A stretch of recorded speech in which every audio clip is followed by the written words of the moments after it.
Que Dios les bendiga, queridos hermanos. Es un gustazo estar con todos ustedes en este domingo 26 de marzo de 2023.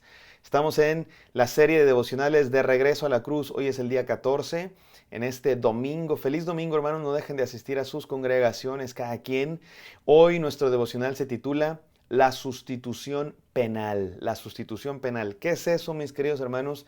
A lo mejor no hemos escuchado esta frase nunca. Pero les explico algo y les digo de todo corazón que esta es una de las ideas más importantes de la fe cristiana. Esta es una de las doctrinas más importantes de nuestra fe, la idea de la sustitución penal. ¿Qué es eso? Se los digo muy sencillo. Es la verdad que creemos los cristianos, porque está en la Biblia, porque Dios lo reveló, que Jesucristo vino a tomar nuestro lugar. Tú y yo merecíamos morir en la cruz, pero Cristo Jesús fue el sustituto. En vez de que nosotros muramos, Él tomó nuestro lugar en la cruz. Y eso es una de las ideas más básicas. Es el corazón de la fe cristiana. Y lo vamos a estudiar el día de hoy y los próximos días también.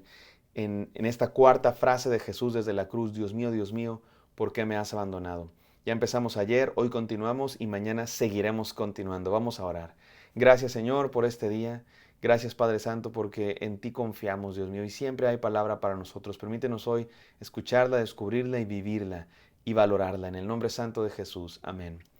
Amén, mis amados hermanos. Vamos a leer una vez más el Evangelio de Mateo, capítulo 27, versículos 45 al 49. Ayer leímos esta palabra en Marcos, hoy la vamos a leer en Mateo y dice así.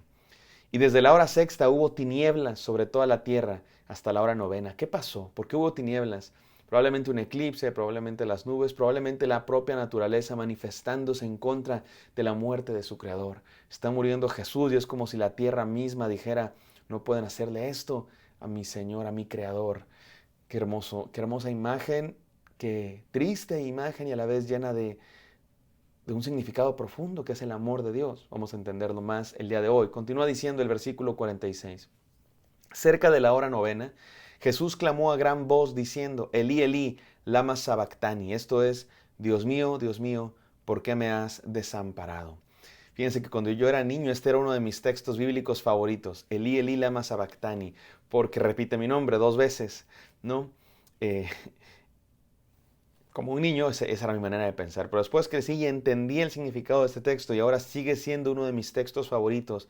Pero ahora porque entiendo su significado, es profundísimo, mis queridos hermanos. Y básicamente nos habla de la sustitución penal. ¿Qué es eso de la sustitución penal? Es la idea que vamos a estar explicando y desarrollando hoy y mañana y pasado mañana. Y miren, esta es una idea, hay libros enteros escritos al respecto.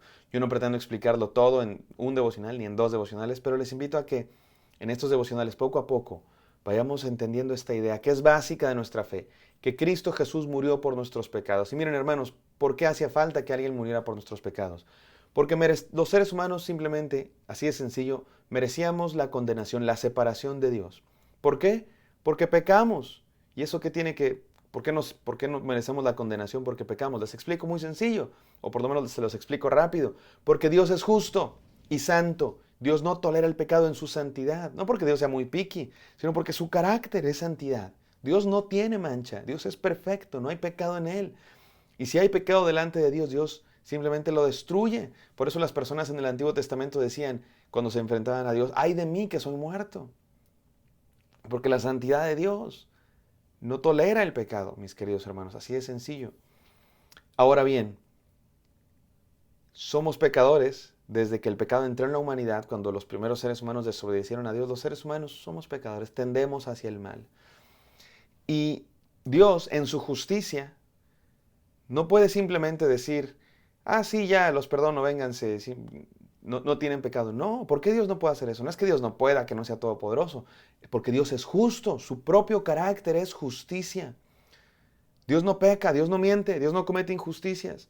Por eso Dios no va a hacer algo injusto, como que: ah, sí, ya todos están limpios, me hago de la vista gorda, como funcionario de gobierno, ¿no? de Latinoamérica, que por sus palancas: ah, sí, ya te cancelo la deuda ahí nomás. ¿Por qué? Pues porque soy el jefe. Y pues no, Dios no hace eso, Dios no es corrupto.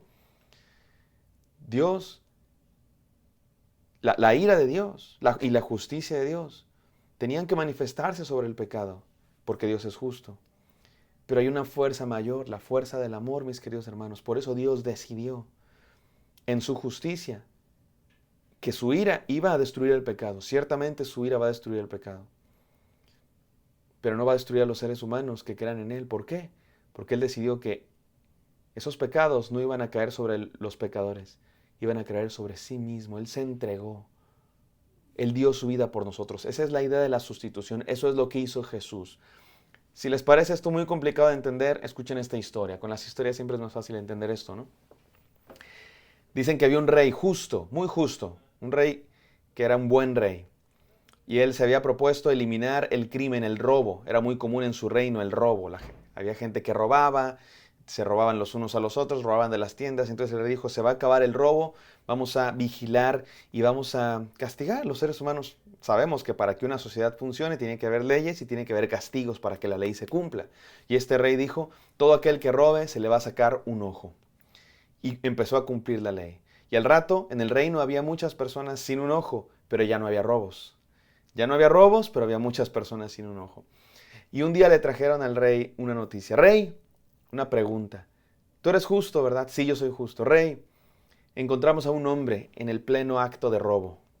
Y el rey dijo, traedlo acá y yo mismo haré justicia, dijo el rey. Y cuando le trajeron al hombre encontrado en el robo, resulta que era el hijo del rey, el príncipe. Y el rey dijo, ¿qué hace falta para pagar el crimen del robo? Y todo el pueblo gritó, un ojo, sácale el ojo. Y el rey tomó su cuchillo, agarró a su hijo, pero en vez de sacar el ojo de su hijo, sacó su propio ojo. Y le dijo al pueblo, aquí tienen un ojo, su deuda está pagada, déjenlo libre. Mis queridos hermanos, eso es lo que hizo Dios por nosotros en Cristo Jesús. Dios derramó su ira en contra del pecado, no sobre nosotros, sino sobre sí mismo, sobre Dios hecho hombre, el único inocente muriendo como pecador por nosotros. Y mañana seguiremos hablando de esto, porque es muy profundo. Pero hoy déjenme, mis queridos hermanos, reflexionar en esta hermosa idea de la sustitución penal, diciendo que no es una cosa que Dios se sacó de la manga. Era el plan de Dios desde el principio. Era el plan de Dios desde el principio. Dios sabía que íbamos a pecar. Pero Dios aún así decidió crearnos. Entre otras cosas porque quería demostrar su amor por nosotros en la cruz. Y esa cruz es la muestra de amor más grande que existe en la historia de la humanidad. El inocente muriendo por los pecadores. Y para enseñarles cómo esta idea, Dios no se la sacó de la manga. Saben que había sido profetizada muchos años antes. Esta idea estaba presente en el Antiguo Testamento, en muchos lugares, pero quizá el más claro de todos es Isaías 53. Y quisiera terminar este devocional leyendo algunas porciones de Isaías 53, que es una profecía del siervo sufriente. Ayer le llamamos a este devocional el siervo sufriente, porque creo que de eso nos habla esta palabra. Dios mío, ¿por qué me has abandonado?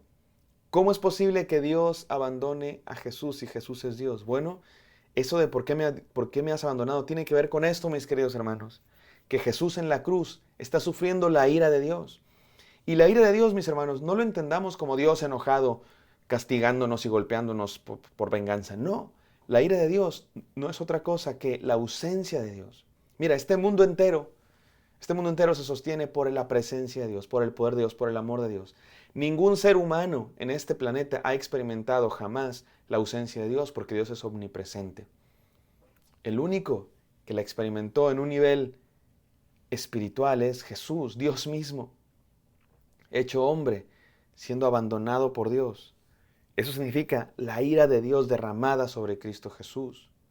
Ahora, los salmistas, ayer vimos que el salmista oraba eso, pero el salmista cuando dice, Dios mío, ¿por qué me has abandonado? Realmente se sentía como si Dios lo hubiera abandonado por los problemas, por los peligros, por las crisis. Pero no, Dios no lo había abandonado, Dios estaba ahí. Dios es omnipresente y Dios ha prometido siempre estar con nosotros. Pero en Cristo Jesús, ahí sí, no solamente fue una crisis, no solamente se sintió como que Dios me abandonó.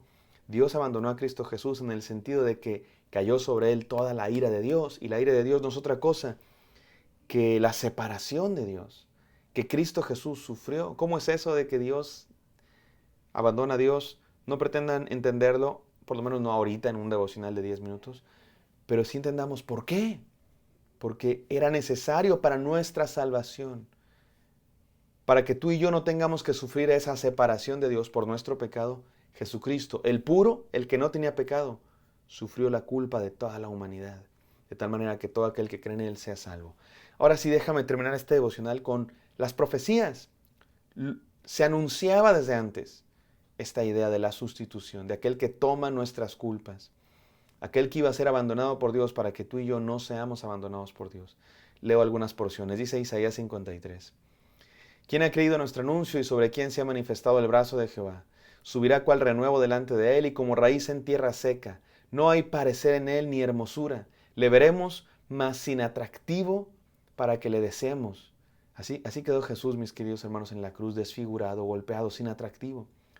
Versículo 3. Despreciado y desechado entre los hombres, varón de dolores, experimentado en quebranto, y como que escondimos de él el rostro, fue menospreciado y no lo estimamos. Una gráfica descripción de Cristo en la cruz.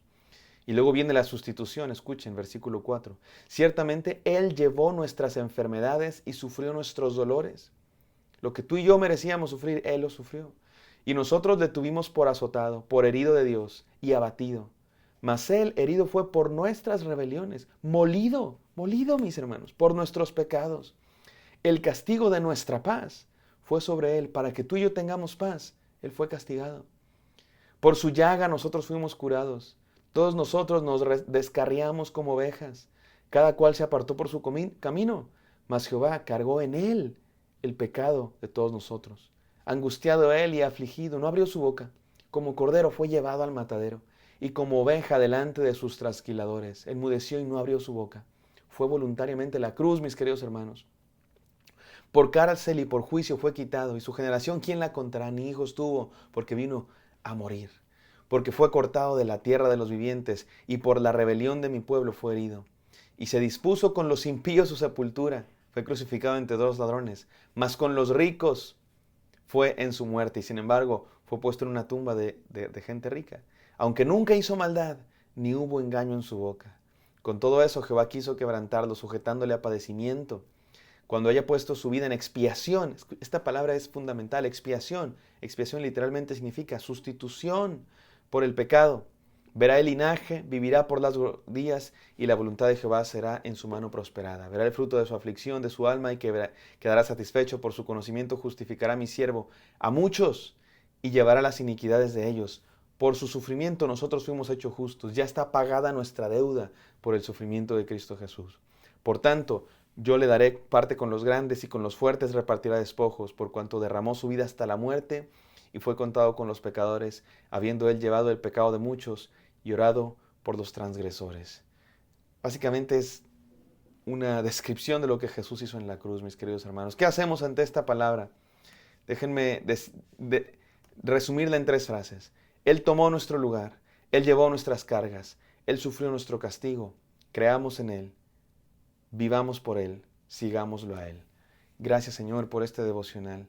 Gracias por tomar nuestro lugar, tu Hijo Jesucristo, en la cruz del Calvario, en sustitución por nuestros pecados, Señor. Gracias. Te amamos, te bendecimos y te pedimos, Padre, que podamos creer en ti, seguirte a ti y vivir por este gran sacrificio que hiciste por nosotros. En el nombre santo de Jesús. Amén. Amén, queridos hermanos. Espero que esto haya sido de bendición. Me encantaría encontrarlos el día de mañana. Bendiciones.